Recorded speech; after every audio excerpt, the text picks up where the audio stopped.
Getting Ever Shabbos, everybody, and welcome to Jerry's Parsha Ponderings for Parsha Vayeitzei.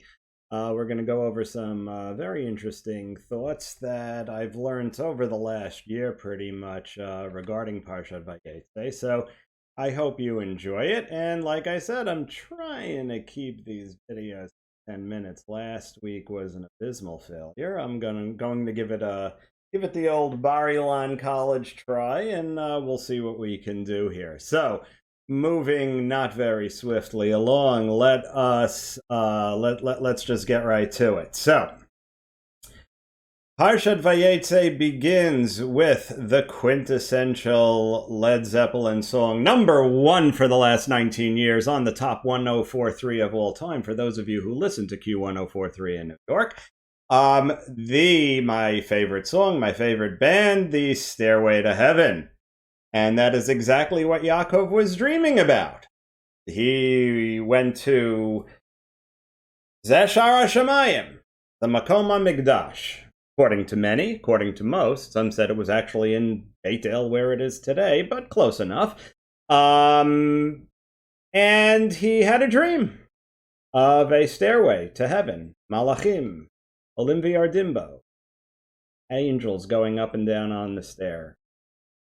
And I heard an absolutely incredible thought a while ago from none other than Rav Doron Kornbluth, the author of Cremation or Burial, a Jewish View. And he points out that the stairway to heaven, as it were, is symbolic of a DNA helix. When a person is cremated, everything is gone. Absolutely everything, including the DNA. We are taught, midrashically, according to Agada, that there is a bone here in the back called the luz bone.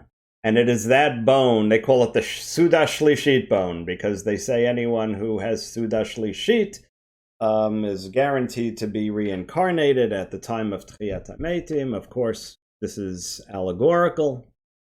And Rav Kornbluth points out, when a person is cremated, there's no luz. Even when you dig somebody up, there's no luz bone either. Everything's gone. What remains is the DNA. When a grave is opened, even 1,000 years later, there's no material. But if you take the earth that person, that living thing was buried in, the DNA is still there. And from DNA, we can reconstruct. What's interesting is that I saw something recently that said there are people that are trying to take dinosaur fossils and through the DNA recreate dinosaurs. And my son Dovey and I looked at each other and said, there are literally 4 movies telling you why that's a really bad idea. But yet, we'll always try to do it. But the point is what? That DNA exists. DNA is still there. It's that stairway to heaven. What does he say? He says, here's the point that I'm getting to, right? V'ulam, what does Yaakov say? He says, Ein zeh ki beit Elohim v'zeh sha'ar hashamayim, as we said. What did Yaakov call the name of the place? Beit El. V'ulam luz shem ha'ir larishona. It was called Luz. Who cares? Why, the Torah doesn't waste real estate. It's telling us something. Ulam luz shem ha'ir larishona. It could have been New Albany. Why does the Torah bother telling us that the name of the place was Luz? Because now, fast forward, the luz bone is the source of reincarnation. Well, not really. What is the luz bone? The luz bone is the DNA. Why is it usher for a Jew? Why is it forbidden to be cremated? Because then you're gone. You're completely gone. Masha ein kain, if a person is buried, If a person is buried, the DNA exists, and it is through that DNA that ultimately reincarnation at the time of Tchiyat HaMetim will occur. If you burn yourself and there's nothing left, well, it obviously shows that you weren't a mamin, that you were not a believer, and the only way to get reincarnation, the only way to return in whatever form that is, we don't know, at the time of Tchiyat HaMetim, whatever that is, there's all sorts of opinions, but let's say according to the Rambam, you have to have believed in Tchiyat. What way above all is there to prove that you didn't believe? Go have yourself cremated. You're proving that you don't believe, right? So there's that. Another interesting point. Rav Kornbluth, and I hope it's okay that I mention this, goes through all the reasons why cremation, why people say they want to do it, and every single one of them is a fallacy. There's not enough land. I mean, you would have to bury everybody for the next 10,000 years, and you wouldn't use 0.01% of the Earth's landmass. That's nonsense. And there's all sorts of other reasons, but the main reason is why people want. It's historical re-engineering. What is the ultimate proof that a community existed, that people existed, that this person was? The world is always trying to rewrite history. When there's a matzeva, I was in Poland. Ruchi and I went to Poland on the Matzad Chaim. We did the March of the Living with our Moatzah to visit Hamashov, where my father-in-law lived. We went to the Warsaw Cemetery, where generations of my relatives on the Rudda side, my mother's family, and on my grandfather on my mother's side, and a grandmother on my father's side, all from Warsaw. There's thousands of. It's the second largest Jewish cemetery in the world after Har HaZeitim. And there's historical proof that the Jews were here, that they lived here in Tamashov. What's left? A cemetery. When you cremate, nothing's left. It's like you never existed. They take you in a Folgers can and throw you off a cliff like in The Big Lebowski. It's not, you never existed. What does Yaakov say? What does he do? He says he took the rock and he built the matzeva. And he anointed the matzeva as proof. This is where this happened. This is where the Beit HaMikdash will be. And it's interesting that the Dome of the Rock, which is not a mosque, by the way, they turned it into a mosque in 1967. Not a mosque. Never was intended to be. It was built there as a placeholder, a matzeva, if you will, of where the Kodesh Kodashim. And that's exactly what Yaakov did. He made a historical note. This is where the stairway to heaven occurred. This is how you get in there. Built a matzeva, historical record. Beit Elohim. Moving ever so swiftly. I say that a lot. Yaakov and Rachel met at a well, at a watering hole. Talk about it. A lot of other people met at a watering hole, at a well. Rivka met Eliezer there, who brought her back to Yitzchak. Moshe met Zipporah at the well. There are some other cases. What's with the well? Well, it's interesting that young girls at the time were sent to draw water.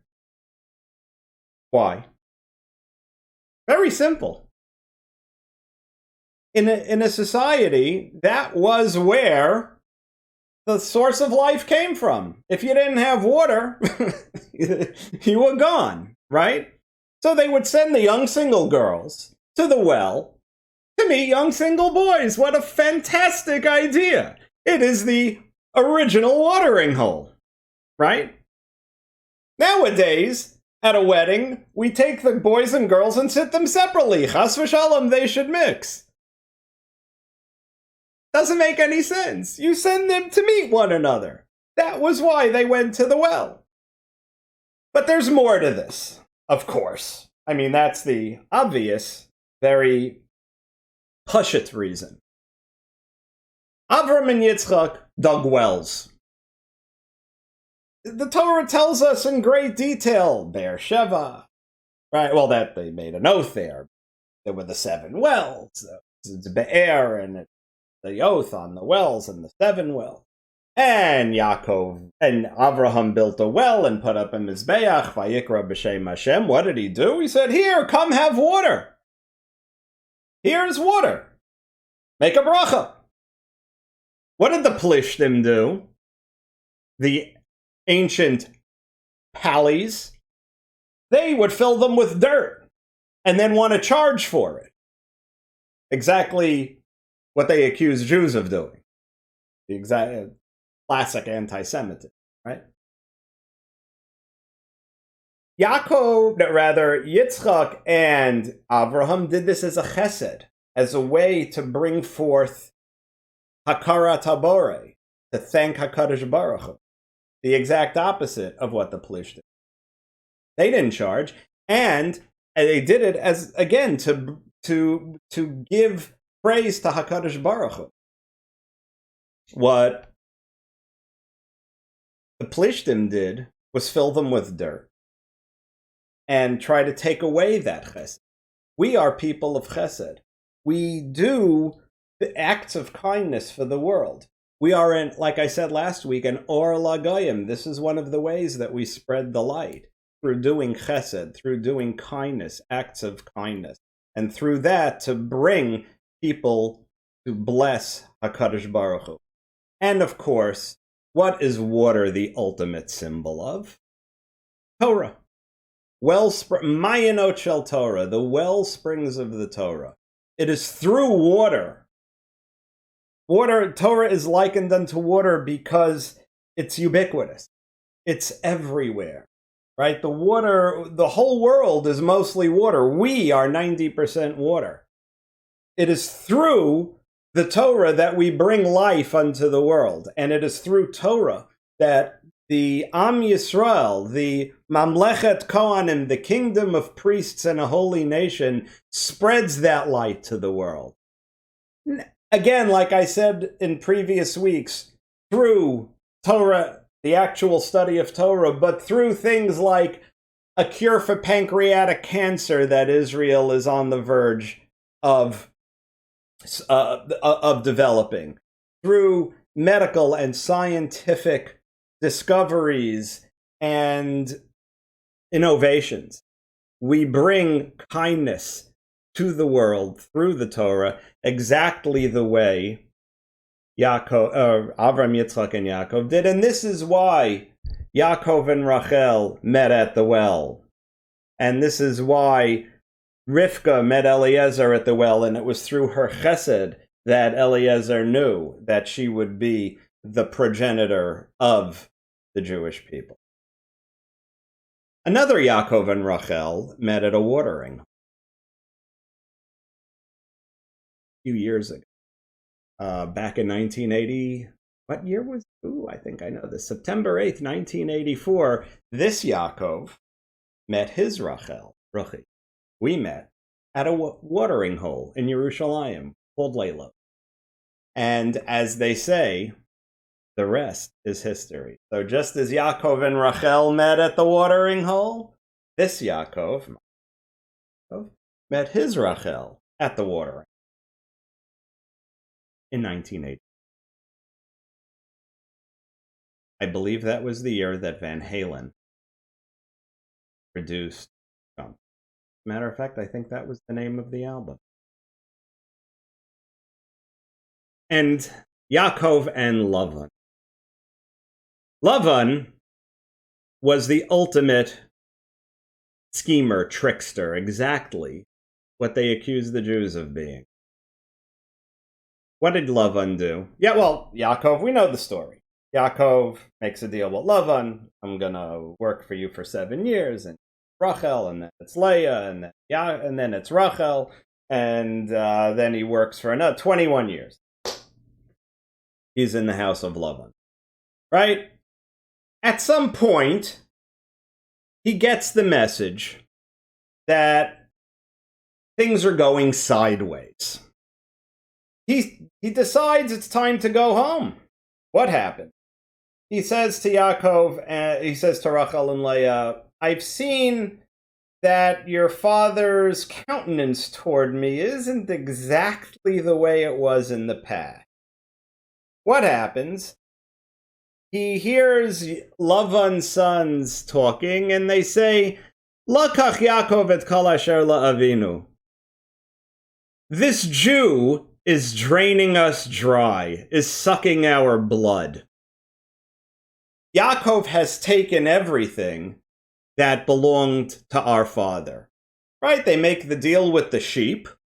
Right? I'll take the speckled and spotted ones, you take the solid ones, and what happens? Of course, HaKadosh Baruch Hu does a miracle, and all the sheep wind up by Yaakov. Whatever Lavan changes the deal to be, that's what happens, and here you have the first Jewish billionaire. Actually not, Abraham was.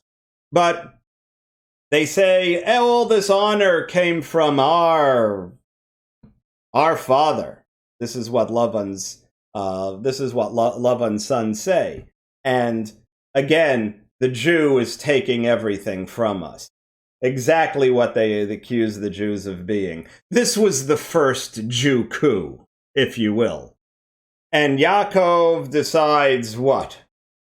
Time to get out of here. Hashem comes to him at night and he has a dream and he says, go back to Eretz Yisrael. Call Nefesh B'Nefesh immediately and get on the next plane.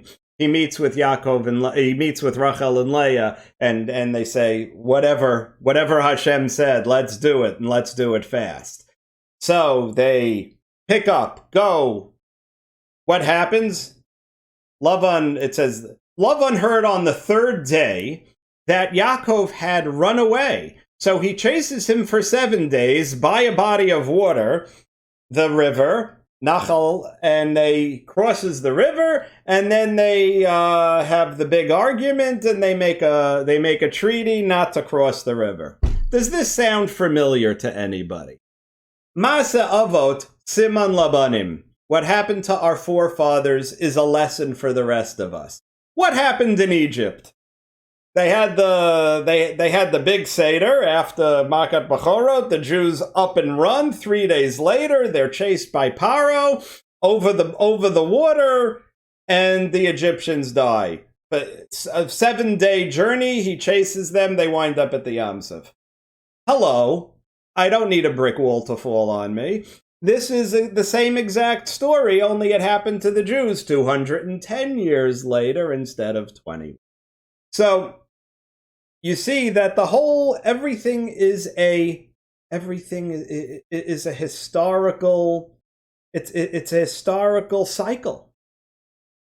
What are we seeing in the world today, Rabbos? Oh my God. Look at what's going on.